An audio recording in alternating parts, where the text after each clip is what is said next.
All right, so now we're gonna do some myofascial in the anterior neck. This space is really, it can be emotional, and also if anyone has any neck trauma, you might not wanna do this. So definitely check in with your clients before you do. But it is really good for forward head posture. So a lot of us actually really need this work.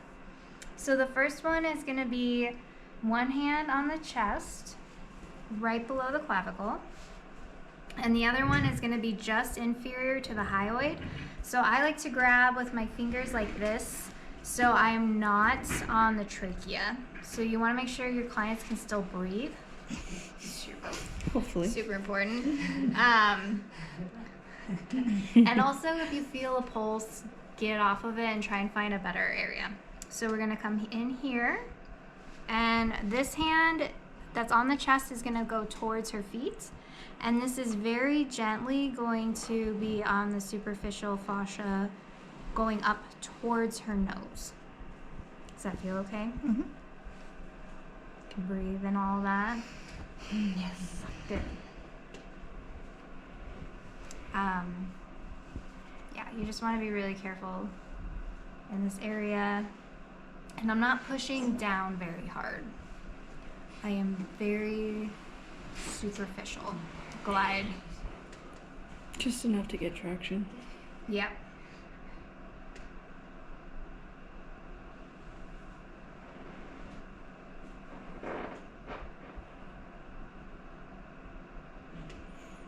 Feeling just a little bit of a pulse there, so we're just gonna come a little closer.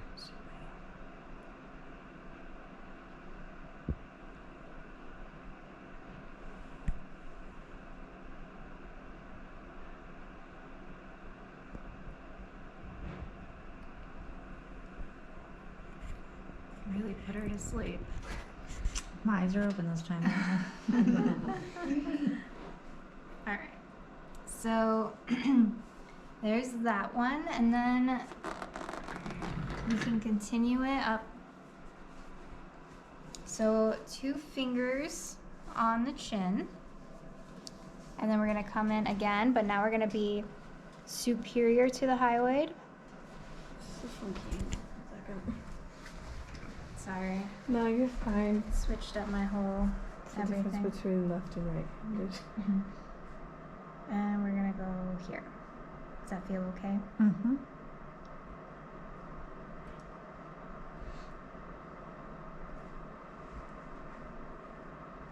There is other work where we can actually push the trachea over and work underneath it, but that's going to be a different day. It's not quite MFR, it's more of like trigger point. So I think we'll get into an MMT.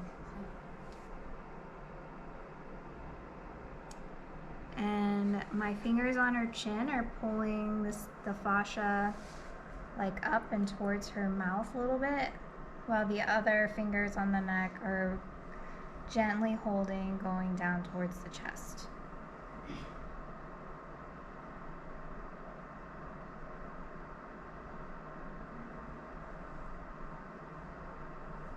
I don't know what time we started. It's fine. I won't do the full 2 minutes. Sake of the viewers. You're giving an example. You guys know it. You know, 2 minutes, 2 to 5 minutes. Okay. So that's for the anterior neck. Now we're gonna just do a little suboccipital stuff. So don't ragdoll your client's head. Crazy. As tempting as it might be. Sometimes I see people do neck work. I'm like, it's fine. Okay. So this is for a suboccipital. So again, it's tight on almost everyone, but I'm gonna take my fingers, so they're gonna be like this underneath her. So we come in, and we're just going to come here, and then we're gonna just press into the suboccipital. Is that okay? Mm-hmm. And then we'll just chill for 2 minutes, maybe 5, I don't know. It's really common in this one to just feel a bunch of release. Lots of twitching. Sometimes their whole bodies will twitch. This is also really good for people with vertigo. Like if they have either tension headaches or they're dizzy or like vertigo feelings, a lot of times that can come from the suboccipitals being really, really tight, that it's messing with the vertebrae. And so the spinal fluid cannot come out of the brain like it's supposed to. So I've worked on lots of people with vertigo, and this kind of massage really helps. So does cranial sacral, but we don't really get into that in school. But it's definitely a fun continuing education thing if you guys decide you want to go that route. And it's really easy on your body as a practitioner, so.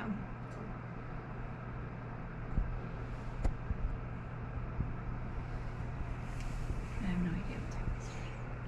It's fine. You have a minute left. Okay. And I'll do the full 2 minutes on her because she probably really needs it. We all really need it. So,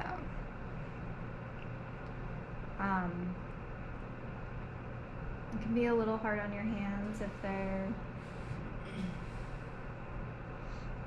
got a really heavy head. So, just be aware of that. They do make like little like plastic neck things where you can just, it's like shaped to hold your head right here and you can just lay on them at home. I have considered getting some, but I haven't. 2 minutes.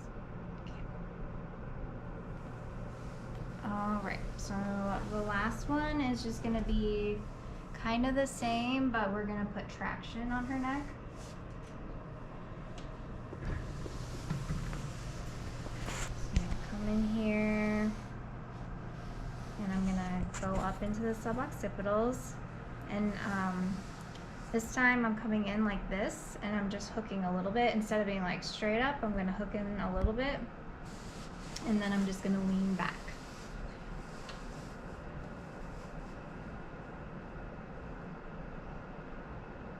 Does that feel okay? Mm-hmm.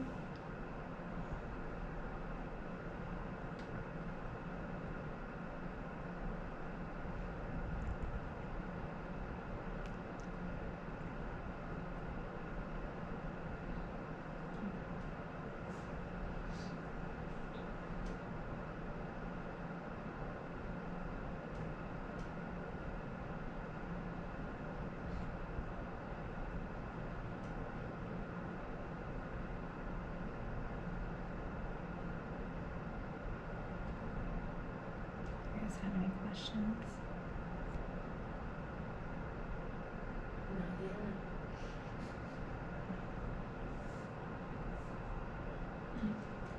Does that feel okay to you? Yes. It's very nice. Like if you want to sleep, I can stop asking questions. No, I keep blinking to make sure I'm awake. It's always hard after lunch because it's like, I don't know. I always just want to take a nap. Well, I was like, oh, my arm was super nice. I was like, wow.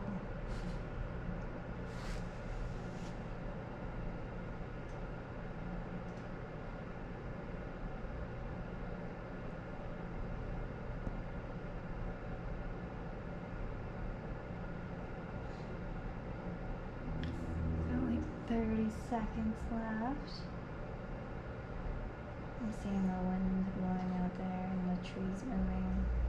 You know it's windy when the trees move. Right. Some Arctic wind for the day, no big deal.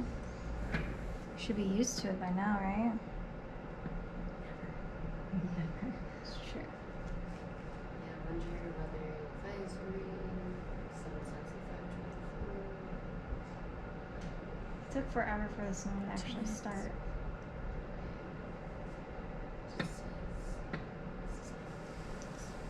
Alright, and to end this, I'm gonna do where I bring the little rock between each vertebrae. Classic. just a nice way to integrate everything that just happened. And also on the same lines, it's also okay to bring the head up and push it towards, you know how like everything's been traction, but if that feels weird for them for some reason, you can also push their suboccipital towards their shoulders for a little while. So, questions?